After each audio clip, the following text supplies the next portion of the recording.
अस्सलाम वालेकुम नाज़रीन, मैं हूं अतीक रहमान और आप देख रहे हैं मेरा डिजिटल चैनल।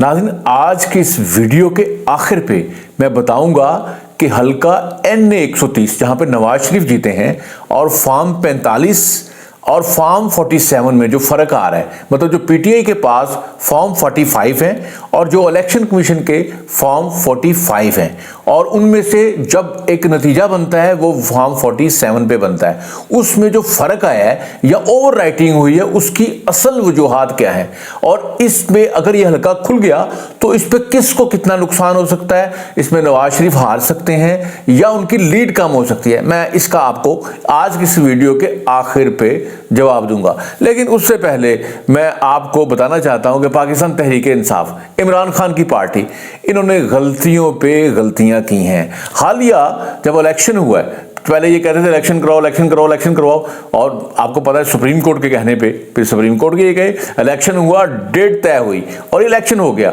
और जब इलेक्शन होने लगा था तो इन्होंने बड़ा मना किया कि इलेक्शन अब ना कराओ, लेकिन इलेक्शन हो गया। इलेक्शन हुआ तो उनको बहुत ज्यादा वोट मिले हैं, बहुत सारी सीटें मिली हैं उनको।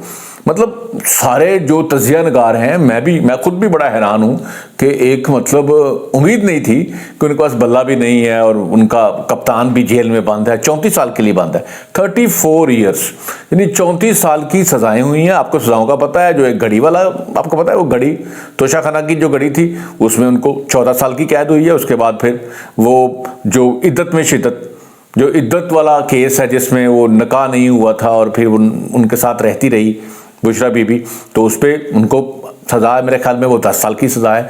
उसके अलावा जनाब साइफर पे अच्छी खासी सजा है, साइफर पे भी मतलब ठीक ठाक सजा हुई है उनको, तो तकरीबन 34 साल की सजा बन रही है ये।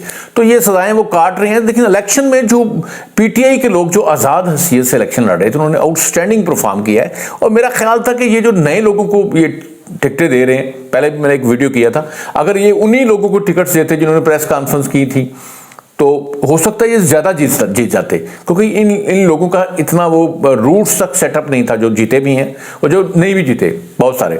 तो फिर भी उन्होंने अच्छा परफॉर्म किया। वो उसकी सबसे बड़ी वजह जो है वो पता है, जो PMLN है पंजाब में स्पेशली, उन्होंने इसको बड़ा लाइट लिया है। हालांकि सिंध में पीपल्स पार्टी के वोटर ने इसको लाइट नहीं लिया, वो वोट डालने गए।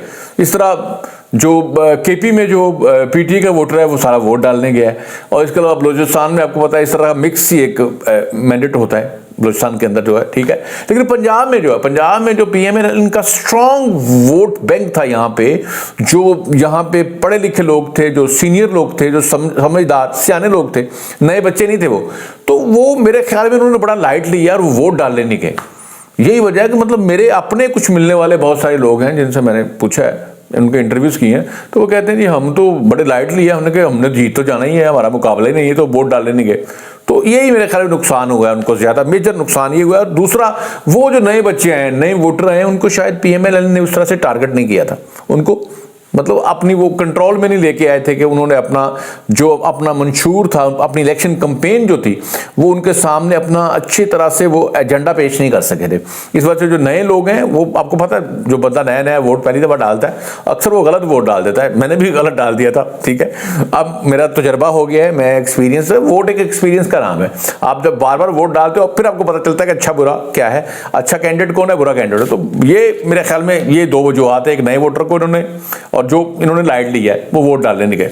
और भी वजूहत हैं छोटी मोटी, जो उन्होंने ये महंगाई, कुछ लोग कहते हैं जी महंगाई हो गई थी, हालांकि महंगाई तो होगी थी लेकिन उसकी वजूहत का भी तो पता होना चाहिए ना, महंगाई क्यों हुई थी। वो जो 16 महीने की हुकूमत में है उससे पहले भी तो महंगाई थी, लेकिन वो जो पहली महंगाई थी उस महंगाई की वजह से वो अगली महंगाई थी। गाड़ी खराब थी, बंद खड़ी थी, तो उसको चलाना तो था ना, तो वो सारा कुछ करना था। यही काम थे जो मतलब फौज, जो हमारी पाक फौज है, उसने डिसोन कर दिया था इमरान खान को, कि जो वो पाकिस्तान को डिफॉल्ट की तरफ लेके जा रहा था। पाकिस्तान डिफॉल्ट से बच गया। लेकिन ये मैं बीच में एक बात आ गई को जीतने की वजह क्या है, लेकिन मैं बताना ये चाह रहा था जो PTI ने गलती पे गलती की है, बहुत सारी गलतियां की, यकीन जाने कि आप अगर गौर से इसको थोड़ा सा इसका तजिया करें तो PTI ने ये देखें, अभी हालिया जब ये सुन्नी इत्तेहाद कौंसिल में शामिल हुए हैं मखसूस नशिस्तों के लिए, उस वक्त भी इनको सोचना चाहिए था, इनके वकला को सोचना चाहिए था कि उनको मखसूस नशिस्तें इस तरह मिलेंगी कि नहीं मिलेंगी। आप मजलिस वहदत मुस्लिमीन में जा रहे थे, आपका माफ कीजिएगा, आपका शेरानी ग्रुप से इत्तेहाद हो रहा था, उन्होंने अपनी लिस्ट दी हुई थी पहले से, मजलिस वहदत मुस्लिमीन ने भी दी हुई थी, लेकिन मेरा ख्याल है कुछ लोगों ने कहा था हम ये अहले तशी हैं, इस पार्टी में जाएंगे तो हम फिर वो एक ठप्पा लग जाएगा कि आप अहले तशियों की पार्टी में गए हो। लेकिन अभी भी ये सुन्नी इत्तेहाद कौंसिल में गए हैं, और सुन्नी इत्तेहाद कौंसिल में गए हैं तो वो भी इस तरह की जमात है, क्योंकि जो देवबंदी हैं और अहले हदीस हैं वो भी उनके खिलाफ हैं, वो भी इस तरह की एक मतलब एक जमात के नाम पे, एक फिरके के नाम पे वो जमात बनी है, तो उस फिरके में गए हैं। लेकिन वो भी पीटी वालों को उसका कोई फायदा नहीं हुआ। इमरान खान और उसकी टीम जो है ये बेवकूफ़ियों पे बेवकूफ़ियाँ कर रही है।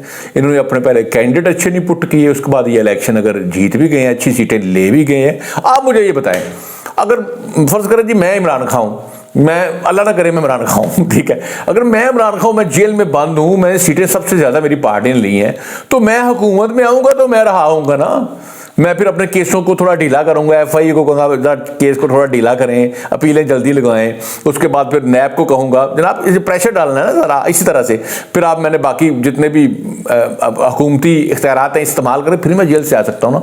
पीपल्स पार्टी ने दिल से उनको ऑफर की, इमरान खान साहब को, उनकी पार्टी को, कि आए हम मिलकर हुकूमत बनाते हैं, हम PMN के खिलाफ हैं, आप हुकूमत बनाएं, आए। लेकिन खान साहब को आपको पता है वो दिमाग में खाना ही खाली अकल वाला, भला आप हुकूमत बनाओगे तो फिर बाहर आओगे ना। इस तरह तो आप 34 साल से ज़्यादा भी आपको वो 190 मिलियन वाले केस में सज़ा होनी है, वो भी मेरे ख्याल में 50 हो जाएगी पूरी। फिर आपको जो सारे केसों की माँ है, जो आपने ये कंपेन की थी, ये चौकीदार हैं, ये मतलब ये हैंडलर हैं, ये फिर हमारे अमेरिकन एजेंट हैं, ये फिर क्या क्या कहा था आपने, पता ना बड़ा कुछ कहा था। वो जो आपने पूरी कंपेन की थी कि मुझे पकड़ा जाए तो फिर आपने ये करना है, आपने कोर कमांडर हो जाना है, वो 9 मई तो 9 मई हुआ था। 9 मई के केस में जो सारे केसों की मां है, इमरान खान को बहुत ज़्यादा सज़ा हो सकती है, शाहमूद कुरैशी को भी हो सकती है, उनके सारे हवारियों को बड़ी लंबी सज़ाएं होंगी और बस होने ही वाली हैं। वो बहुत थोड़े दिन रह गए हैं, थोड़े दिन सज़ाएं होंगी, वो आप बेफिक्र हो जाएं। मतलब बेवकूफ़ियों की इंतहा है। आपने जनाब हुकूमत नहीं बनाई अपनी, अब आप हो अपोजिशन में और लंगड़ी लुल्ली अपोजिशन है, केपी में आपकी हुकूमत बन गई, जहाँ पे इलेक्शन ठीक हुआ है, जब सारी सीटें ठीक हुई हैं, वहाँ कोई धांधली नहीं हुई, ना ही फॉर्म 45 जो हैं वो ओवरराइट हुए हैं, हालांकि बहुत सारे हुए हैं वहाँ भी, वहाँ भी सेम पैटर्न है पूरे पाकिस्तान में। सिंध में देख लें, ये मतलब आप 2018 का इलेक्शन निकाल लें, उसमें भी जो फॉर्म 45 जो थी ओवर राइटिंग होती थी, उससे पहले की भी निकाल लें, उसमें भी होती थी फॉर्म 45 पे। मतलब जब आप फॉर्म 45 पे ओवर राइटिंग करते हो, साथ आप सिग्नेचर करते हो कि आप क्यों कर रहे हो, तो आप हल्का खोलेंगे तो आपको पता चल जाएगा। इलेक्शन ट्रिब्यूनल आपके पास है ना, वहाँ जाएं। तो जनाब ये गलतियों पे गलतियाँ, देखिए हमने तो नहीं कहा खान साहब को जनाब कि आप ये वो कौमी असम्बली से इस्तीफे दें, फिर उसके बाद आप पंजाब असम्बली तोड़ें, फिर आप KP की असम्बली तोड़ें, फिर आप सड़क पे आ जाएं, देख रहे हैं ना, लॉन्ग मार्च करें, फिर आप लोगों से जो मजहबी जुनूनी उनसे गोलियाँ खाएं। हमने नहीं कहा था, ये आपने खुद ही की, ये आपकी सारी अपनी बेवकूफ़ी हैं, और बेवकूफ़ियों की एक लंबी दास्तान है PTI के अंदर। अभी भी बहुत सारी बेवकूफ़ियाँ करेंगे। आप प्राइम मिनिस्टर का कैंडिडेट गलत खड़ा करेंगे, आप KP का CM गलत बना रहे हैं, ठीक है। हमने तो नहीं कहा आपको, हमने नहीं कहा कि आप गंडापुर को वहाँ CM बनाए, कॉम्पिटेंट बंदे को बनाए ना, जो काम करे। देखो मरियम नवाज शरीफ, आपको नज़र आ रहा है कि एक चीफ मिनिस्टर है, उसकी परफॉर्मेंस नजर आ रही है, और जिस दिन से चीफ मिनिस्टर बनी है उसने अपना एक रोड मैप दी है। देखो IT सिटीज बन रहे हैं, ठीक है, IT सिटीज बन रहे हैं, ठीक है। उसके बाद आप देखें वो जहां भी जा रही हैं गरीबों से मिल रही हैं, वो कोट लखपत जेल में चली गई हैं, वहां चली गई हैं, और एक बहुत बड़ी अनाउंसमेंट उन्होंने की है। उन्होंने कहा है कि जनाब जो कैदी हैं इनके पास वीडियो कॉल की सूरत होनी चाहिए, कि वो वीडियो पे देखें ना। आप एक गरीब आदमी है और वो बेगुनाह फर्ज करें जेल में बंद है, तो उसके जो लवाहिकीन है, जो उसके घर वाले हैं, जो उसको मिलने वाले हैं, ठीक है जी, जो उसकी बीवी होगी या उसके बच्चे होंगे, जब उसको जेल में मिलने आएंगे, कहाँ से वो किसी देहात से आएंगे, कितना उनका किराया लगेगा आने का, कितने खर्चा होगा, खाना खाना पड़ेगा, फिर जेल में इंतजार करना पड़ेगा, उसके बाद फिर मुलाकात। आपको पता है कितनी मुश्किल होती है। आपको एक टॉफी उसको देना हो ना, वो बड़े नीचे से, बड़े तरीके से, थोड़ी सी जगह बनी होती है, वहां से देते हैं लोग। और कई लोग तो आपको पता है वो सिगरेट भी दे देते हैं, जो अपने दोस्त होते हैं, एक सिगरेट निकाल के तो पैकेट पूरी करते हैं, इस तरह होता है। तो ये वीडियो कॉल घर बैठे बैठे आप अपने अब्बू को देखेंगे, अपने भाई को देखेंगे, ठीक है। वो खतून भी है, खतून से मुलाकात है, खतून कैदी है तो उसको देखेंगे आप। ये बड़ा इनकलाबी काम किया है, कैदियों के लिए जो वीडियो कॉल की सूरत की है ना, इससे बड़ा टाइम बचेगा, और ना सिर्फ जेल की इंतजामिया का टाइम बचेगा, वहां पे अमला काम किया जा सकता है वहां पे, तो मतलब इतने हमले की जरूरत ही नहीं है, मुलाकाती इतने आएंगे नहीं वहाँ पे, तो बड़ा इसका फर्क पड़ेगा। बड़ा ये मैं बता रहा हूँ, ये गंडापुर और मरीम नवाज, ये इनका आपस में आप तकाबली जायजा लें, तकाबली जायजा, तो वो हर दिन कुछ ना कुछ वो कर रही हैं। वो सस्ते बाजार, ये निगहबान रमज़ान, फलां फलां फलां, उसके बाद फिर जहाँ भी जा रही हैं वो मतलब लोगों को मिल रही हैं, वो मतलब लोगों में आवाम में घुल मिल गई हैं। कुछ लोग कहते हैं जी वो शूटिंग कर रही हैं साथ, वो ठीक है भाई, आप जो काम कर रहे हो तो खाओ, क्योंकि उनको पता चल गया मरीम नवाज को कि ये जो नई नस्ल है, ये आने वाले लोग जो है ये वीडियो की ज़बान समझते हैं, और इमरान खान की झूठी ये जो छोटी छोटी वीडियो होती हैं इनके जो ग्रुपों ने बनाई हुई हैं, इन वीडियो ने ही सारा काम खराब किया है। असल में पाकिस्तान को जो खतरा है अब ये झूठी खबरों से और वीडियो से, जिन्होंने आगे आने वाली जो नई नस्ल है उसको गुमराह कर दिया। लेकिन उन्होंने वोट दिए ना, उन्होंने कहा इमरान खान को हमने वोट देना, जेल से बाहर लगा। बंदा पूछे कि इमरान खान जेल से बाहर आ जाएगा, आप उसको वोट देंगे, वो हुक्मरान बन जाएगा, प्राइम मिनिस्टर बन जाएगा, तो इसी मुल्क पे हुकूमत करनी है ना जहां पे पहले करके गए। जिस तरह उन्होंने पहले पाकिस्तान का बेड़ा कर किया, फिर करेंगे, फिर डिफॉल्ट करवा देने लगा था पाकिस्तान को।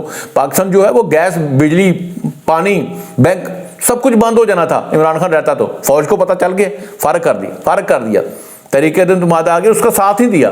तो इमरान खान कहते हैं मेरा साथ दें, फौज को होना चाहिए न्यूट्रल, ठीक है जी, हमारी इस्टेब्लिशमेंट को न्यूट्रल होना चाहिए। लेकिन आप मैं देखिए, मैं बता रहा हूँ आपको कि पंजाब का और केपी का, अब देखिए आप पंजाब में चले जाएं, पंजाब पूरे में ये आप अटक से ऑनवर्ड लाहौर तक चले जाएं, हर हॉस्पिटल में आप 10 मरीजों में से जो 4 मरीज हैं वो केपी से आए हुए हैं।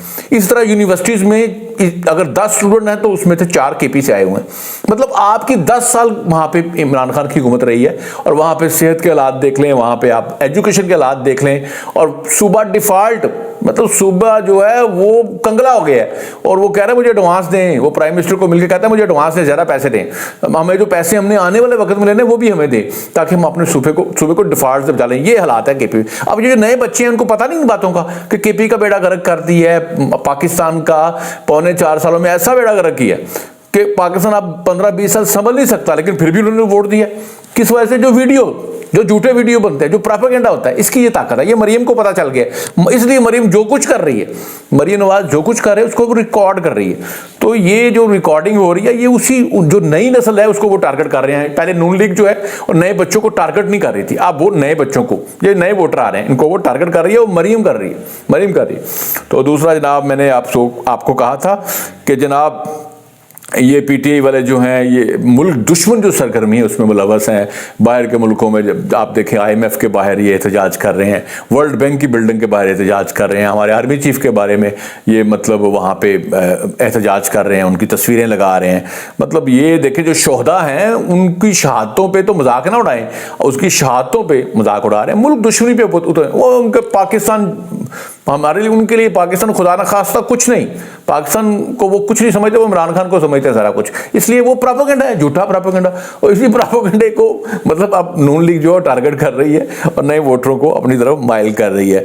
जनाब मैंने आपको कहा था कि मैं आखिर पे बताऊंगा। हाँ जी, जो 130 असल में होता क्या है कि कुछ शाह से ज़्यादा शाह के वफादार होते हैं। हो सकता है कुछ सरकारी अफसरों ने यह किया हो कि उन्होंने फॉर्म 45 पे मतलब वहाँ टेम्परिंग करके, तो वहाँ पे फर्ज को 145 लिखा है उसको 1145 कर दिया हो। मतलब ये बहुत थोड़े फार्म है, कोई 10-15 फार्म इस तरह के होंगे। अगर ये हल्का खुल भी जाए, मैं आपको चैलेंज करता हूं, हल्का खुल भी जाए तो नवाज शरीफ हारेंगे नहीं। हो सकता है उनकी कोई 4-5-6 हज़ार की लीड कम हो जाए, हो सकता है 4-5 हज़ार की लीड कम हो जाए, 78 हज़ार की लीड है 78,000 की, तो पॉसिबल है कि नवाज शरीफ की जो लीड है वो चलो 10 हज़ार कर लो, 10 हज़ार लीड कम हो जाएगी। ये जो हरकतें छोटी मोटी की गई हैं ये या तो ये जानबूझ के की गई हैं उसको कंट्रोवर्शियल बनाने के लिए, उनको मतलब एक उनको थ्रेट करने के लिए, उनको ब्लैकमेल करने के लिए नवाज शरीफ को, या ये इसलिए की गई है इलेक्शन कमीशन की तरफ से या उसके जो कुछ लोग हैं, या ये शाह से ज़्यादा शाह के वफादारों की बेवकूफ़ी है। लेकिन मेरा चैलेंज है वो हल्का खुल गया तो नवाज शरीफ फिर भी जीतेंगे, 78 हज़ार से नहीं तो 68,000 से जीत जाएंगे। नाज़रीन, अपने रिश्तेदारों का ख्याल रखिएगा और रमज़ान के महीने का एहतराम करते हुए इबादत का ख्याल जरूर रखिएगा। पाकिस्तान जिंदाबाद।